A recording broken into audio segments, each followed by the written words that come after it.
Depression. 94% of people watching this right now have either suffered from or know someone who has depression.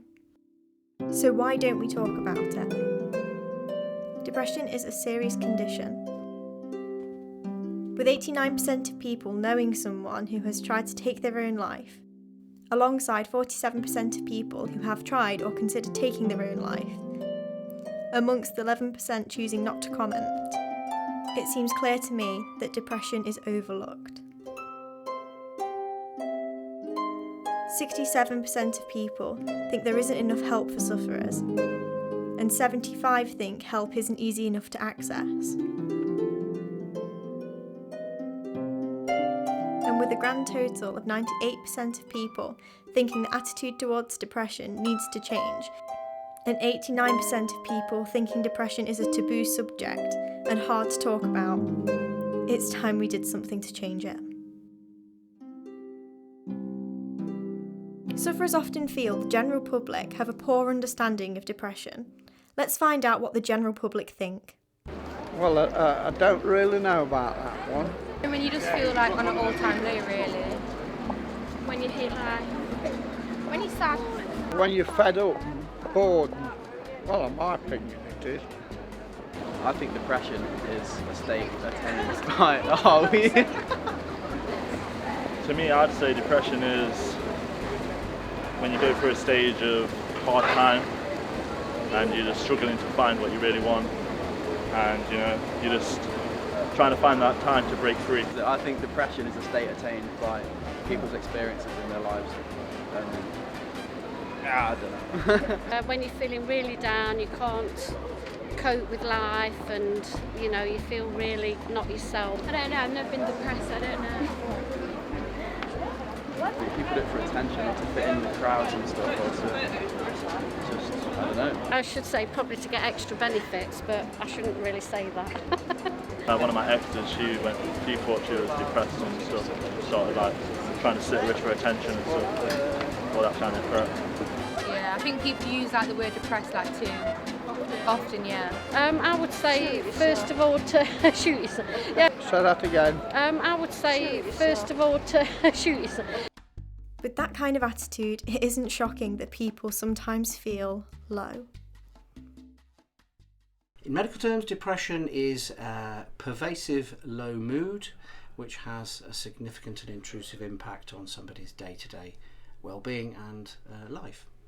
Some days quite severe. I can find it hard to get out of bed in a day, communicate, talk to people. Sometimes I just can't be bothered to be bothered with people.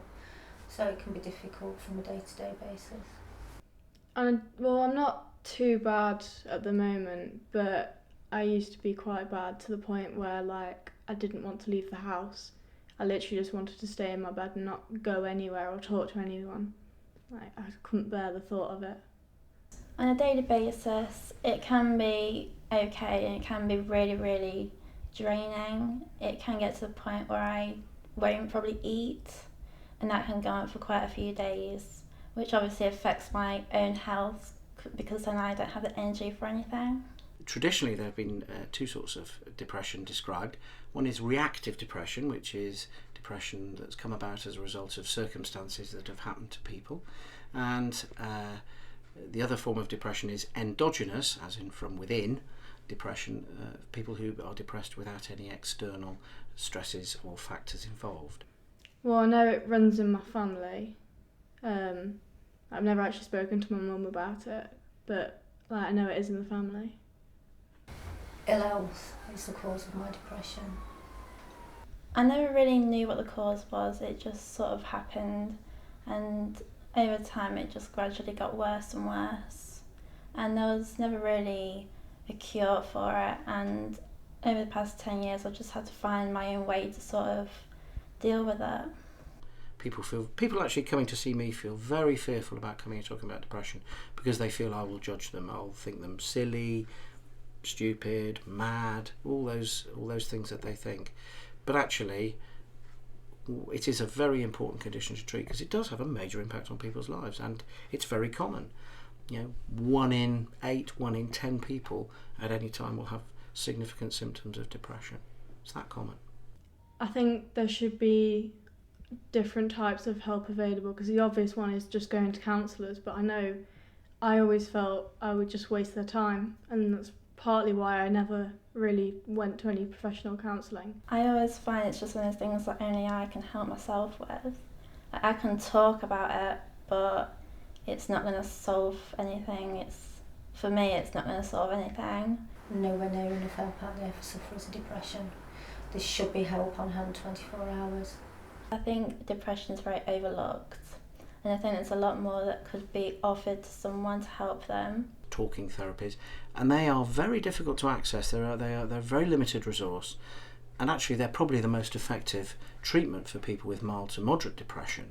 And we really struggle to get timely intervention. You know, we can refer people to the psychotherapy services, but you know, they can wait for months before they're seen. So yeah, I don't think quite the resources is in place that there are for other illnesses such as cancer and heart disease. My lowest point was being diagnosed with cancer again and being given a 50-50 chance of survival, and that was my lowest point.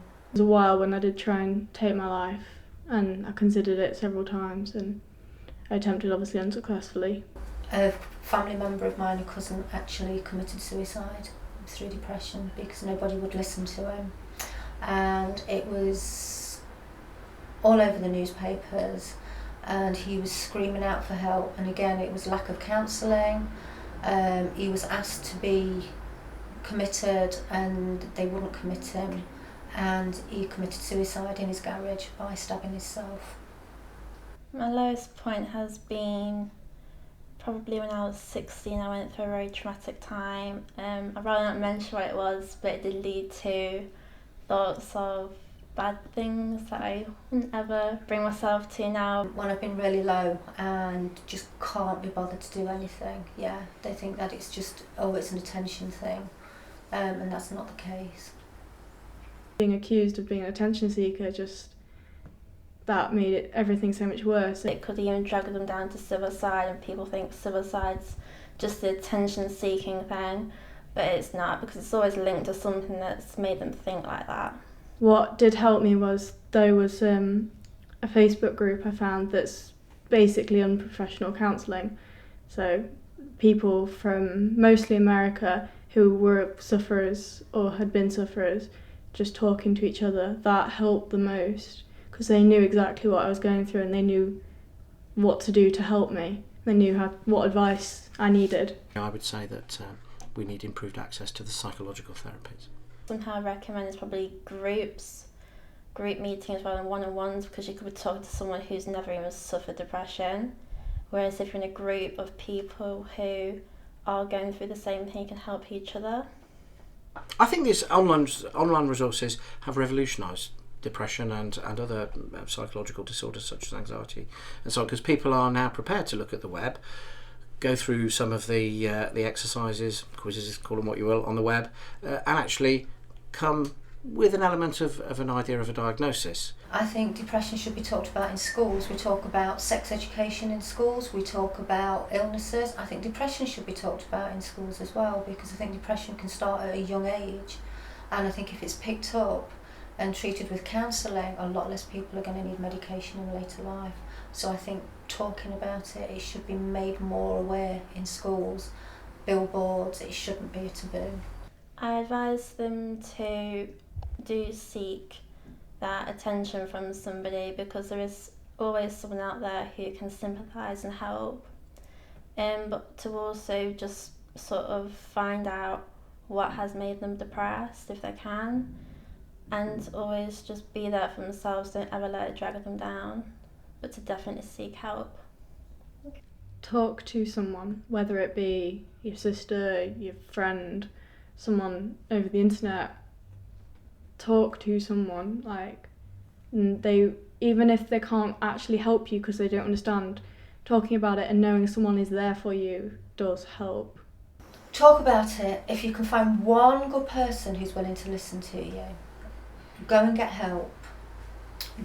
Don't be scared of the word depression. It sounds horrible, but don't be scared. Own your depression. because a lot of people have got a damn good reason to be depressed. If you look at why people are depressed, usually there's a good reason. So own your depression, don't be scared of it, don't run from it, and always ask help. Always go and get help.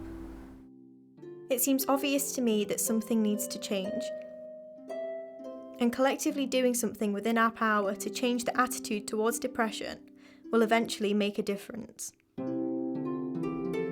It's easy to pass off someone's mood as a bad day and just accuse people of attention seeking.